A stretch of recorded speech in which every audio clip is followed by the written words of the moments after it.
नमस्कार दोस्तों, बिजनौर माइंड से मैं हूँ ललिता राजपूत। और आज जैसे हम आपको दिखा रहे हैं कि यहाँ पर देखिए लड्डू गोपाल विराजमान है। तो आज आप देखकर ही समझ गए होंगे कि आज हम आपको अपनी वीडियो में बताने वाले हैं कि आजकल सभी अपने घर में जो है लड्डू गोपाल की स्थापना करते हैं। तो किस तरह से इनकी सेवा की जाती है, क्या क्या इसका विधान है, किस तरह से हमें इनकी सेवा करनी चाहिए, किस तरह से इनकी स्थापना करनी चाहिए, क्या क्या नियम है इसके, ये सारे ही कुछ हम आज आपको अपनी इस वीडियो में बताने वाले हैं।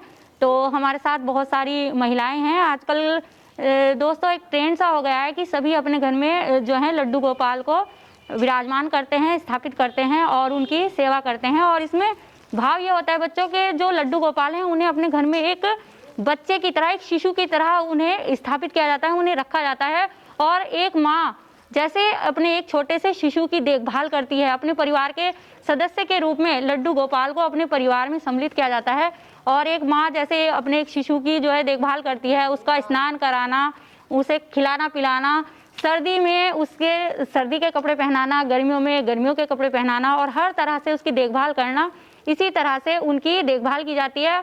और भी इसके बहुत सारे नियम हैं जो यहाँ पर हमारे साथ बहुत सारी बहनें हैं, उनसे हम पता करेंगे।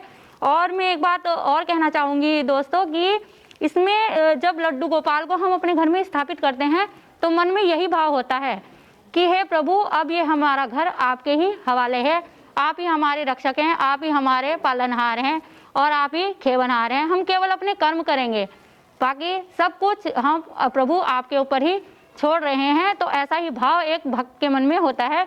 तो आइए और क्या क्या नियम है, अगर हम भी अपने घर में लड्डू गोपाल की स्थापना करना चाहते हैं तो हमें क्या क्या नियम अपनाने चाहिए, क्या क्या करना चाहिए, तो ये सारी जानकारी आज की वीडियो में हम आपको देंगे। तो बहुत सारी बहनें हैं और उन्होंने अपने घर में लड्डू गोपाल की जो है स्थापना की हुई है।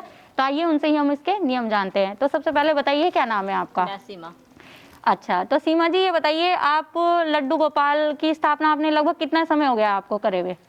हम 2 साल पहले, लगभग 2-2.5 साल हो चुके हैं जी। जब हम लेके आए थे इनको। अच्छा। मथुरा जी गए थे हम, तो वहीं से लेके आए इनको। अच्छा, वहीं से लेके आए हैं। हाँ। तो अच्छा, जैसे लाते हैं जब, तो क्या नियम होते हैं इसके लाने के लिए? कुछ विशेष नियम है या जिसका मन करे वो ला सकते हैं इन्हें? मन के भाव है बस। अच्छा। कि इनकी सेवा करनी है, आजकल तो सभी कर रहे हैं जी जी हिंदू परिवारों में जी। लगभग। तो बस मन में भाव सा हुआ कि हमें भी लेके चलना चाहिए। वैसे बिटिया ने ज़्यादा कोशिश की, मैंने मना की अच्छा कि मैं कर नहीं पाऊंगी ज़्यादा सेवा इनकी, जी। पर फिर भी जितनी मन से हमारी होती है उतनी करते हैं हम। अच्छा, तो जैसे जिस दिन आप लाते हैं तो उस दिन भी कुछ विशेष करना होता है? हाँ, जैसे छोटा मोटा कीर्तन वगैरह करा लो, अच्छा। गाने हो जाते हैं। अच्छा अच्छा। हाँ, जैसे एक शिशु के जन्म के दिन होता है, हाँ। इसी तरह से किया जाता है। अच्छा, तो इन्हें लाने का कोई विशेष दिन होता है या कभी भी किसी भी दिन ला सकते हैं हम? वैसे कुछ तो कहते हैं कि कृष्ण जन्माष्टमी के दिन लेने चाहिए। अच्छा। बहरहाल हमने ऐसा कुछ नहीं था। हम अच्छा, तो अच्छा। गए, अचानक गए थे उधर, बन ले आए उधर से। आते हैं, स्थापित कर लेते हैं। तो उसके बाद जो दैनिक प्रक्रिया होती है प्रतिदिन की, वो बताइए क्या होती है? वो तो बस जैसे हम सुबह को नहाते धोते हैं डेली, जी। ऐसे इनको नहलाते हैं सुबह में। अच्छा, इन्हें नहलाते, रोज नहलाना रोज होता है? नहलाते हैं, रोज कपड़े अच्छा। चेंज करते हैं इनके। अच्छा। फिर दूध का भोग लगा देते हैं। अच्छा, दूध का भोग लगाते हैं? हाँ। सुबह सुबह? सुबह सुबह। और कितनी बार भोग लगाना चाहिए दिन में? भोग वैसे तो जैसे हमने कोई नई चीज बनाई है, हम जी। सब चीजें खिलाते हैं। अच्छा, सब चीजें खिलाते हाँ, हैं। जैसे चाय बनाई है जी। दोपहर में, हाँ, हाँ। कोई मेहमान आए हैं उसमें भी। बहरहाल खाना अगर सुबह में बनाया है तो हम जल्दी खिला देते हैं, वरना दोपहर में बनाया तो दोपहर में खिला देते हैं। अच्छा, तो मैंने ऐसा कहीं सुना है कि जैसे अब सर्दियाँ चल रही हैं, गर्मियों में तो सर्दियों में इन्हें गर्म पानी से ही स्नान कराया जाता है? हाँ। या ठंडे पानी से, ऐसा भी कुछ होता है? हाँ, वो तो अपना जैसे हम नहा रहे हैं, अच्छा। अगर बच्चा जैसे छोटे ही हैं, बच्चे माने जाते हैं जी। तो गर्म पानी में नहला सकते हैं, लेकिन हम ठंडे में नहलाते हैं क्योंकि अच्छा। हमारे पति देव जी कहते हैं जब मैं ठंडे में नहा रहा हूँ तो मैं इन्हें भी ठंडे में नहलाऊंगा। अच्छा, वो हाँ, ऐसा कहते हैं। हाँ। तो जैसे ये है कि मैंने ऐसा कहीं सुना है कि इन्हें साल में 2 बार जो है गंगा स्नान भी कराया जाता है, तो ऐसा भी कोई नियम है? ऐसा नियम नहीं है। जैसे बहरहाल हम जा रहे हैं जी। तो इन्हें साथ लेके जाएंगे, नहला के जाएंगे। नहला के ले आएंगे? बहरहाल नहलाना चाहिए जरूर जरूर। अच्छा, नहलाना चाहिए। और वस्त्र भी इनके रोज ही बदले जाते हाँ, हैं? रोज बदलते हैं, रोज सर्दी बदल गर्मी जाते के हैं। हिसाब से पहनाते हैं। अच्छा। और जैसे खाना है इनका, जी। तो जैसे ऋतु, जोन सी ऋतु है उस हिसाब से फल लाते हैं, वो सब खिलाते हैं। जैसे अगर कोई मेहमान भी घर पे कोई चीज लेके आ रहे हैं ना हमारे, जी। तो हम वो भी खिलाएंगे। अच्छा, वो भी खिलाएंगे। हाँ।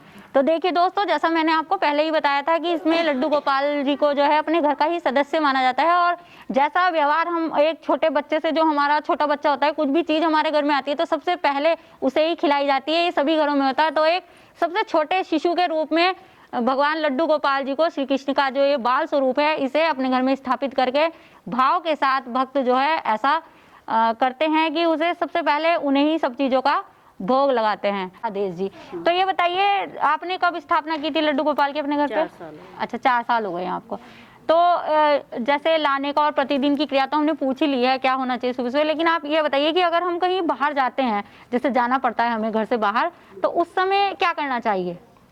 बस दिन के दिन तो छोड़ जाते हैं। अच्छा, घर पे ही छोड़ सकते हैं। अच्छा, रात को ले जाते हैं, अगर अच्छा। रात रुकते हैं कहीं तो अच्छा। साथ ले जाते अच्छा, वहाँ पे साथ ले जाना होता है हमें। हाँ जी। अच्छा, तो जैसे देखिए दोस्तों, अगर कहीं बाहर जाएं हम, तो अगर दिन के दिन जाएं तो हमें उन्हें घर पे छोड़ सकते हैं, लेकिन अगर हमें रात रुकना है तो रात को लड्डू गोपाल जी को जो है घर पर अकेला नहीं छोड़ते, उन्हें साथ ही लेकर जाते हैं। एक नियम ये भी होता है इसमें। और देखते हैं शाम के क्या नियम होते हैं। तो सबसे पहले नाम बताइए अपना, क्या नाम है आपका? मेरा नाम रूबी। अच्छा, तो रूबी जी ये बताइए, जैसे दिन में तो हम नहला देते हैं उन्हें, उनके वस्त्र चेंज कर देते हैं और उसके बाद भोग लगाते हैं, तो फिर शाम का क्या नियम होता है? शाम के भी कोई नियम है इसमें? हाँ, शाम को उनको खाना खिलाया जाता है। अच्छा। और पानी उन्हें पिला उला के बाकायदे उनका बिस्तर लगा के, अच्छा। और फिर उनको जैसे हम सोते हैं इसी तरफ से उनको भी उनके बेड पर अच्छा। सुला देते हैं। अच्छा, उनका बेड बनाकर उसे हाँ। बेड पर सुला दिया जाता है और फिर सुबह को अगले दिन फिर से उन्हें जगाया जाता है। जगाया जाता है फिर उनको। अच्छा, तो यानी कि एक छोटे बच्चे की तरह ही उनकी देखभाल की जाती है। बिल्कुल ऐसे ही जैसे छोटे बच्चे की करते हैं ना, रात को देखना भी पड़ता है, जैसे हम उठते हैं बीच में। जी जी जी। तो तभी भी देखते हैं उनको उठ के। अच्छा, तब भी देखते हैं। हाँ। अच्छा। और फिर उनको बाकायदे उड़ा के कपड़ा तब उनको सुलाते हैं। अच्छा, अगर सर्दी है तो सर्दी के कपड़े उड़ाए जाएंगे उन्हें, और अगर गर्मी है तो हल्का कपड़ा उड़ाया जाएगा। हल्का कपड़ा उड़ाया जाता है। अच्छा, तो और त्योहारों पे भी कुछ विशेष होता है? जैसे लड्डू गोपाल होते हैं त्योहार पे कुछ विशेष? मैं तो त्योहारों पर सब पे जैसे उनके नए पूरे कपड़े पहनाती हूँ। अच्छा। चेंजिंग करती हूँ उनकी। अच्छा। बाकायदे उनको हर हर त्योहार पे ही बदलती हूँ उनके कपड़े। अच्छा। हाँ, और उनको मतलब कुछ भी भोग जो पसंद है, अच्छा काफ़ी उनको वही चीज़ बना के खिलाती हूँ उनको। अच्छा, वही चीज़ बना के खिलाते हैं। और जन्माष्टमी के समय कोई खास कुछ किया जाता है? जैसे जन्माष्टमी होती है तो कुछ खास करते हैं आप लोग? हाँ, बस मतलब जैसे सुबह से ही उठ के होता है, वो तो त्योहार ही होता है एक किस्म का जी ना। जी जी। तो बस उसी में पूरे दिन इन्हीं के साथ में लगे रहते हैं। अच्छा, उस दिन पूरे दिन इन्हीं के साथ में लगे रहते हैं क्योंकि वो उनका जन्मदिवस होता है। हाँ, जैसे नहलाना दिलाना है, खाना खिलाना है उनको, फल वगैरह वगैरह दूध पिलाना है, इस तरह से पालने में झुलाना है, उनके साथ बैठते हैं, बैठे रहते हैं, बोलते हैं, अपने आप ही आपस में बात करते रहते हैं। जी जी। तो देखिए दोस्तों, जैसे इसमें जो श्री कृष्ण भगवान है उन्हें बाल स्वरूप मान लिया जाता है और बहुत सारी बहनें हमारे साथ बैठी हैं, इन सब ने ही, मैं चाहूंगी एक बार सबको ही दिखाएं, इन सब ने ही अपने घर में लड्डू गोपाल की स्थापना की। हम जानते हैं कि जैसे हम आपसे ये जानना चाहेंगे कि जैसे ये लड्डू गोपाल जी की हम स्थापना कर लेते हैं तो कोई ऐसे विशेष व्रत या ऐसी विशेष पूजा होती है जो हमें करनी ही करनी चाहिए, इसके बारे में बताइए कुछ। जी हाँ, ऐसी एक विशेष पूजा होती है, हर महीने में एक एकादशी आती है। जी। अगर आपका मन है तो हर महीने एकादशी रखिए, नहीं है तो ये निर्जला एकादशी आती है, इनकी सबसे बड़ी एकादशी होती है, तो इसको भीमसेन एकादशी भी बोलते हैं हम सब। अच्छा। ठीक है ना, इसको जिसका एक निर्जला एकादशी आती है, एक आंवला एकादशी आती है, एक तिलवा एकादशी आती है। ये 3 व्रत इनके ऐसे होते हैं जो सबसे बड़े साल में होते हैं। अच्छा। इन तीनों ही व्रत को मैं रखती हूँ और भी एकादशी में रख लेती हूँ, अगर मेरा मन है तो मैं एकादशी रखती हूँ। जैसे कल ही बीती एकादशी, तो मेरा मन था, फिर थोड़ी से मैंने देखा कि मेरे घर में कोई प्रॉब्लम हो रही तो मैं व्रत नहीं रख पाई कल इनका। अच्छा, तो लेकिन ये जो 3 व्रत हैं ये रखने ही चाहिए?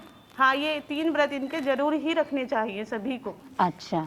जो भी बात इनकी सेवा करते हैं उनको ये व्रत निर्जला एकादशी का तो खासकर सभी को रखना चाहिए। अच्छा, मैं जो अपने सभी बहनों से ये प्रार्थना करूंगी कि निर्जला एकादशी का व्रत अगर जहाँ तक आपसे हो तो आप सभी रखें। अच्छा, निर्जला एकादशी का। निर्जला एकादशी ये ज्येष्ठ के महीने में आती है। अच्छा, तो देखिए दोस्तों, जैसे हमें हमारी बहन ने बताया है कि जो ज्येष्ठ महीने में आती है वो एकादशी, उसे निर्जला एकादशी कहा जाता है, उसमें निर्जल व्रत रखा जाता है। और जो लड्डू गोपाल की स्थापना अपने घर में करते हैं उन्हें उस, अगर वो सारी एकादशी का व्रत नहीं रख सकते हैं तो उस निर्जला एकादशी का व्रत जरूरी रखना चाहिए, ये भी एक इसका नियम है। तो आइए हम आपको पास से दिखाते हैं लड्डू गोपाल का कितना मनोहारी स्वरूप है, कितने सुंदर है लड्डू गोपाल। उन्हें देखकर ही मन में एक हलचल सी मच जाती है और होठों पर खुद ही मुस्कान आ जाती है, जैसे एक बच्चे को देख के मन प्रसन्न हो जाता है। ऐसे ही लड्डू गोपाल का ये स्वरूप देखकर भी हमारा मन प्रसन्न होता है। तो आइए आपको पास से दिखाते हैं आपको लड्डू गोपाल का स्वरूप। और जैसे आप इसमें देख सकते हैं कि जो लड्डू गोपाल हैं इनके एक हाथ में जो है लड्डू है। तो क्या कहानी है इसकी, आइए मैं आपको बताई देती हूँ। इसकी कहानी ऐसे है दोस्तों कि एक बार एक इनके बहुत बड़े भक्त हुए जिनका नाम था कुंभन दास।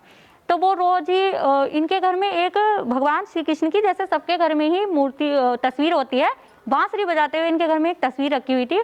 और वो उनके बहुत ही बड़े भक्त थे और वो इनकी बहुत भक्ति करते थे और रोज ही उन्हें भोग लगाकर ही अपना भी अन्न ग्रहण करते थे। लेकिन एक बार उन्हें भागवत सुनाने के लिए कहीं पर जाना पड़ा। तो उन्होंने जाने का तो उनका मन नहीं था क्योंकि वो रोज ही भोग लगाया करते थे। लेकिन उन्होंने ये कार्य अपने जो उनका बेटा था रघुनंदन दास उसे सौंप दिया कि बेटा इन्हें भोग लगा देना और उसके बाद ही खाना खाना। तो वो तो भागवत सुनाने चले गए और जो उनका पुत्र था वो छोटा ही था रघुनंदन, तो उसने भोग की थाली, खाने की थाली भगवान के आगे रखी और वो कहने लगा, प्रभु से जिद करने लगा कि प्रभु आप आइए और भोग लगाइए, नहीं तो मैं भी खाना नहीं खाऊंगा। और आप तो जानते हैं कि बाल हट कैसा होता है, जो बच्चे हैं वो भी एक तरह से भगवान का ही स्वरूप हैं। तो उसकी ऐसी बाल हट सुनकर जो है भगवान श्री कृष्ण जो है बाल रूप में ही आए और उन्होंने उसके हाथों से भोग खा लिया। और जब उसके पिता आए तो उन्होंने कहा कि प्रसाद कहाँ गया, तो उसने कहा कि वो तो सारा कृष्ण भगवान खा के चले गए हैं। तो इस बात पर उनके पिता को बिल्कुल भी विश्वास नहीं आया और उन्होंने सोचा कि ये बच्चा थोड़ी सी शैतानी कर रहा है और शायद इसने ही खुद सारा प्रसाद खा लिया है। लेकिन दोस्तों ऐसा नहीं था। उसके बाल हट के आगे उसकी निश्चल भक्ति से प्रसन्न होकर भगवान ने स्वयं उसे दर्शन दिए। लेकिन पिता ने रोज ही उसे भोग लगाने के लिए कहा, रोज ही प्रसाद उन्हें खाया हुआ मिलता था। तो इस पर एक दिन उनके पिता ने सोचा कि आज मैं देखूंगा कि ये क्या कर रहा है, कैसी शैतानी है इसकी, है क्या खुद ही सारा प्रसाद खा जाता है। तो इसलिए एक दिन वो पेड़ के पीछे छुप गए और उस दिन उन्होंने भगवान के लिए लड्डू का भोग बनाया हुआ था। तो जब उन्होंने लड्डू का भोग रघुनंदन दास ने भगवान जी के आगे रखा और उसने फिर से अपनी हट की कि भगवान आइए और भोग लगाइए।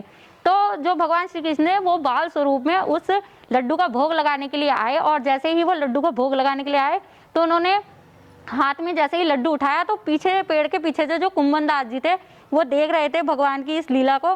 तो वो भगवान के दर्शनों के लिए पेड़ के पीछे से दौड़ पड़े और जब वो दौड़े तो इसी रूप में हाथ में लड्डू लिए हुए, जैसा आप देख सकते हैं भगवान का स्वरूप, इसी में वो मूर्ति के रूप में परिवर्तित हो गए और तभी से उनका ये लड्डू गोपाल का जो है स्वरूप चला आ रहा है और तब से इनकी स्थापना की जा रही है। तो ऐसी कहानी है इसके पीछे जो बहुत ही मनोहारी है। और इस कहानी से हमें ये शिक्षा भी मिलती है कि अगर हमारा मन एक बच्चे की तरह पवित्र हो, हमारे मन में एक बच्चे की तरह भक्ति हो, तो ईश्वर हमारे समक्ष आने में कभी भी देर नहीं करते हैं। तो ऐसी लीला है। तो आइए अब हम अपनी बहनों से चाहेंगे कि वो एक भगवान श्री कृष्ण और लड्डू गोपाल जैसे उन्होंने स्थापित किए हैं तो एक अच्छा सा भजन भी हमें सुनाएं।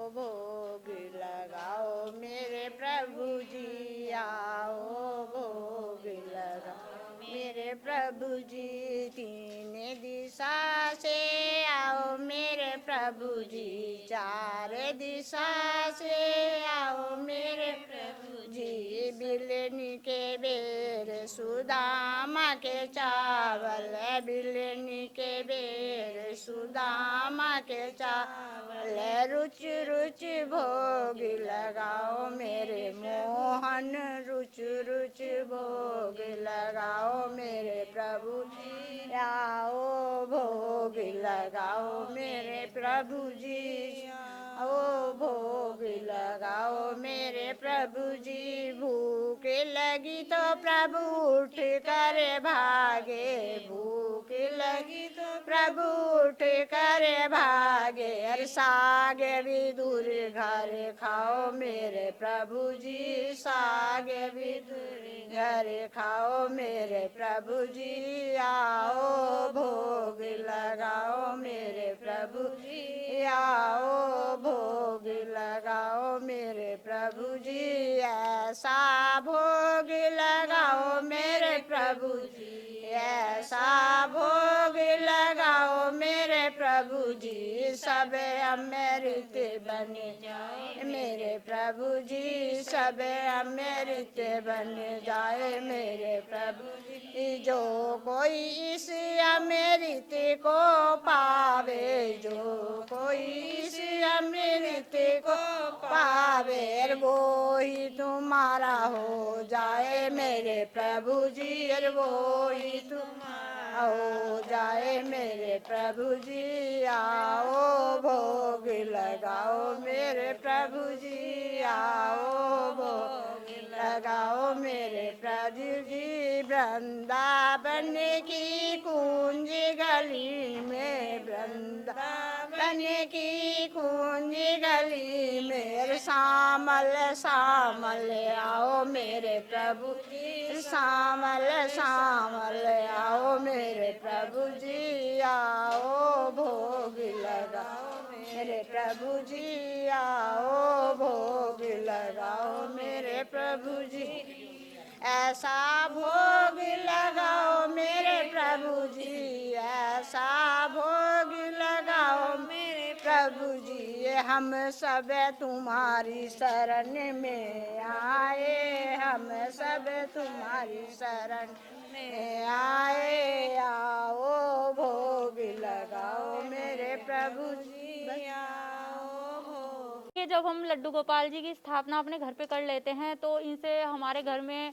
संतान सुख ऐश्वर्य वैभव और सभी कुछ, जब स्वयं भगवान हमारे घर पर पधार जाते हैं तो कोई भी ऐसा सुख नहीं है जिससे हम अछूते रह जाएं। तो सभी हिंदू परिवारों को मैं तो यही कहना चाहूँगी कि लड्डू गोपाल की स्थापना जरूर करनी चाहिए, और अगर स्थापना कर लेते हैं तो पूरे भाव के साथ उनकी भक्ति करनी चाहिए, उनकी सेवा करनी चाहिए, क्योंकि सभी जानते हैं कि भगवान केवल भाव के भूखे हैं, उन्हें और आडंबरों से कोई भी लेना देना नहीं है। अगर हमारे मन में भक्ति का भाव है तो भगवान की कृपा हम पर सदैव बनी रहती है। कहा भी गया है जैसे कि अगर मन चंगा तो कटौती में गंगा। तो दोस्तों आज की वीडियो हमारी आपको कैसी लगी? अगर आपको हमारी वीडियो अच्छी लगी हो तो प्लीज़ हमारे चैनल को सब्सक्राइब करें, हमारी वीडियो को लाइक करें, शेयर करें। आपका बहुत बहुत धन्यवाद।